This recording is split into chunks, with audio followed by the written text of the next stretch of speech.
Now we have what is the best course of bringing a reckoning for the actions of the past 8 years on everything from torture to illegal wiretapping.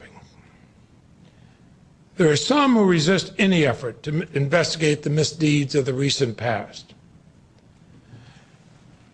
Indeed, during the nomination hearing of Eric Holder, some of my fellow senators on the other side of the aisle tried to extract a devil's bargain from him in exchange for their votes, a commitment that he would not prosecute for anything that happened on President Bush's watch. That is a pledge no prosecutor should give, and Eric Holder did not give it. But because he did not, it accounts for some of the votes against him. That is not the example we should give in a country that believes in the rule of law and believes no one is above the law.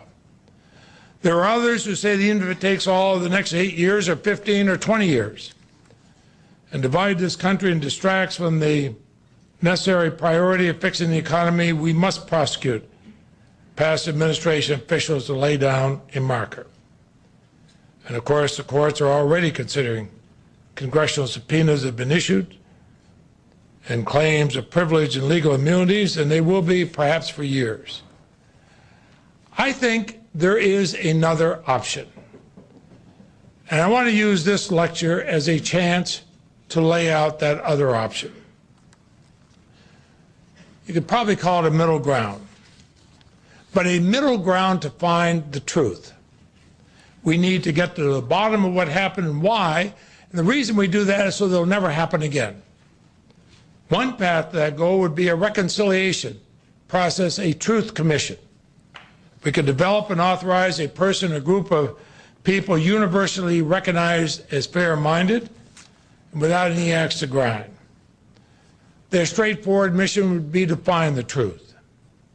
People would be told to come forward and share their knowledge and experiences, not for purposes of constructing criminal indictments, but to assemble the facts. Indeed, such a process could involve subpoena powers and even the authority to obtain immunity from prosecutions for anything except perjury in order to get to the full truth. Congress has already granted some immunity over my objection to those who facilitated warrantless wiretaps and those who conducted cruel interrogations. It would be far better, in my opinion, to use that authority not just to wipe the slate clean, but to learn the truth. During the past several years, this country has been divided as deeply as it's been at any time in our history since the Civil War.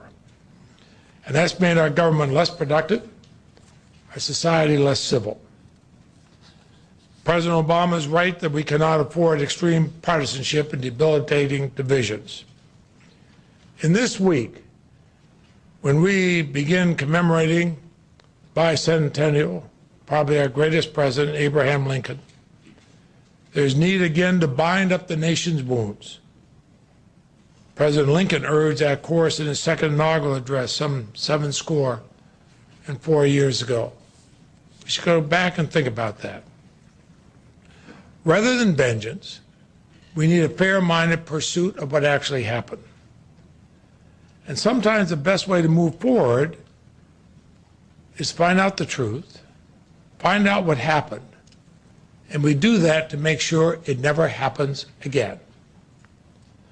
When I came to the Senate, it seems like so long ago, the Church Committee, named after Senator Frank Church of Idaho, was working to expose the excesses of an earlier era, when the FBI was used to go after those people who dared to protest the Vietnam War.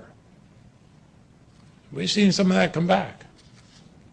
We had a hearing where the report was that the Department of Defense had filmed people protesting the war in Iraq, including people in Vermont, including Quakers protesting. I said to the Secretary of Defense, why are you wasting time to find Quakers protesting war? Quakers always protest war. And if you, instead of shipping somebody up to Vermont to find out, turn on C-SPAN. I protest the war on the floor of the Senate all the time. But my point is that the excesses of the past, following the Church Committee's report,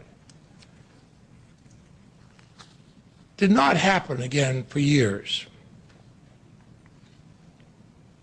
They helped make sure we didn't commit those mistakes again, but perhaps we arrived at such a time when we have to do that once more. Find out what went wrong so that future administrations, Republican or Democratic, will not make these same mistakes. We need to come to a shared understanding of the failures of the recent past. It's something to be considered. It's something Professor Bernstein, for whom this lecture series is named, might have found worth studying. Bob, it's something that your class may have discussed. We need to see whether there's interest in Congress and the new administration. We would need to work through concerns about classified information and claims of executive privilege. Most of all, we need to see whether the American people are ready to take this path.